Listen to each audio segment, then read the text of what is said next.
ఇప్పుడు ఈరోజు ఈరోజు నేను ఇక్కడ ఉన్నాను.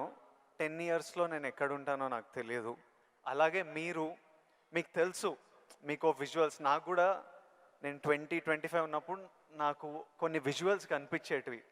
ఇట్లా నేను నిలబడ్డ జనాలు, అరుపులు, ప్రేమ, సినిమా ఇట్లా నాకు కనిపిస్తుంటుంది. మీకు కూడా మీరు చెప్తున్నప్పుడు అది నేను కనెక్ట్ అయ్యా. అది ఆ విజువల్స్ కనిపించిన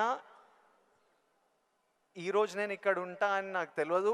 10 ఇయర్స్ తర్వాత ఎగ్జాక్ట్లీ లైఫ్ ఎలా ఉంటుందో మనకు తెలియదు. మీరు ఇంత జర్నీ చూసారు కాబట్టి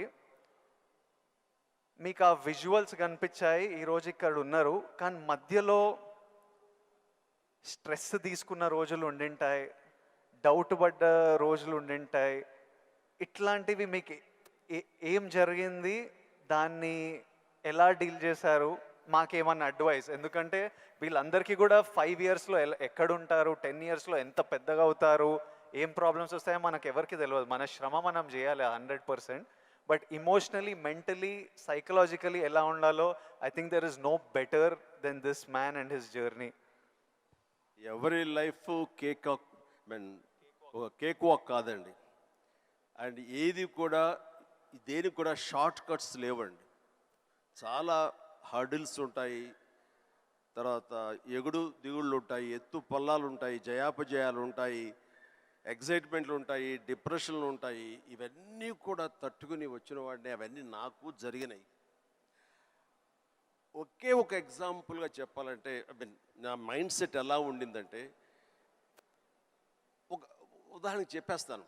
న్యాయం కావాలనే సినిమా, శారద గారు ఆఫ్టర్ లాంగ్ గ్యాప్ రీఎంట్రీ, ఆవిడ ఒక డిఫెన్స్ లాయర్, నా తరపున కొంగర జగ్గయ్య గారు ఒక డిఫెన్స్ లాయర్, రాధిక ఒక దాంట్లో ఉంది, క్రాంతి కుమార్ గారు పైన క్రేన్లో ఉండి ఆయన కొంచెం ఆపరేట్ చేస్తారు, though is a producer. And 300-400 మంది, ఇప్పుడు ఇక్కడ ఎంతమంది ఉన్నారు ఈ హాల్లో అంతమంది జూనియర్ ఆర్టిస్ట్ తోటి ఉంది. అది లాస్ట్ వర్డిక్ట్ ఆ న్యాయం కావాలి సినిమాకి. సో అందరూ రెడీ ఉన్నారు, నేను బయట ఉన్నాను. అసిస్టెంట్ డైరెక్టర్ వచ్చి పిలిచిన తర్వాత గబగ వచ్చేస్తే నా బోన్లో నేను నుంచున్నాను. అందరూ ముందు ఆయన, ఏంటంటే మేము కూడా పిలవాలా, వచ్చి ఇక్కడ పడి ఉండారా మీరు, ఏంటంట అప్పుడే సూపర్ స్టార్ అనుకుంటున్నారు మీరు, ఏమన్నా ఉండండి, ఇది పెద్ద పెద్ద యాక్టర్లు లేరా, జగ్గయ్య గారు, శారద గారు అనేసరికి ఒక్కసారి గుండె పిండేసెట్ అయింది విజయ్. ఇందులో నా తప్పే ఉంది, బయటే ఉన్నాను, ఫ్లోర్ బయట, వాళ్ళు పిలిచారు, వచ్చాను, కూర్చున్నాను, ఇందులో తప్పేంటి, ఎందుకు అలా అరుస్తాడు, పైగా క్రెయిన్ పైన ఉండేసరికి ఆయన అరుపులు అందరికీ వినపడుతున్నాయి. అలాగే కామ్ అయిపోయాను. ఆ రోజు మధ్యాహ్నం భోజనం చేయబుద్ధి కాలేదు. సాయంత్రం ఇంటికి వెళ్ళిపోయిన తర్వాత నా ల్యాండ్ ఫోన్ వచ్చింది. నేనే క్రాంతి కుమార్ని మాట్లాడుతున్నాను. చెప్పండి సార్. ఏం లేదు, శారద జ్ఞాపక శక్తి లేకో ఏవో తెలియదు, ఫిల్మ్ తినేస్తుంది. అప్పట్లో కోట 400 లేదా 500 అడుగులు మాత్రమే ఇచ్చేవాళ్ళు రోజుకి. ఆయన స్ట్రెస్లో ఆయన ఉన్నాడు, ఆయన కోపాన్ని దాన్ని నా మీద చూపించుకున్నాడు. బట్ అది కాదు నన్ను ఎంత నిర్వీర్యం చేస్తుంది, ఎంత డిప్రెస్ చేస్తుంది, ఇంతమంది ముందు నేను ఎంత అవమానానికి గురవుతాను అనుకున్నాను.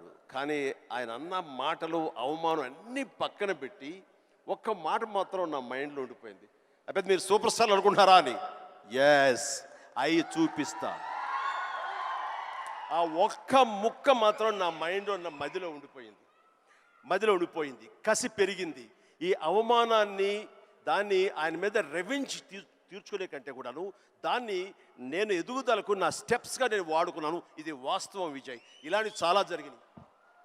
నా అవమానాలను కూడా నాకు అనుకూలంగా మార్చుకున్నాను. అందుకని నా ఎవరి మీద ద్వేషం లేదు. ఎవరు ఏమన్నా సరే, ఏ అవాకులు పేలినా సరే ఇలా కూర్చొని నవ్వుకుంటూ ఉంటాను. సార్, ఎందుకంటే ఎంత హార్డ్వేర్ వచ్చాడు నాకు మాత్రమే తెలుసు. అంత హార్డ్వేర్ వచ్చాడు నాకు, ఇవన్నీ తట్టుకోవు, నా దాకా రాదు. That's it. ఇప్పుడు మీరు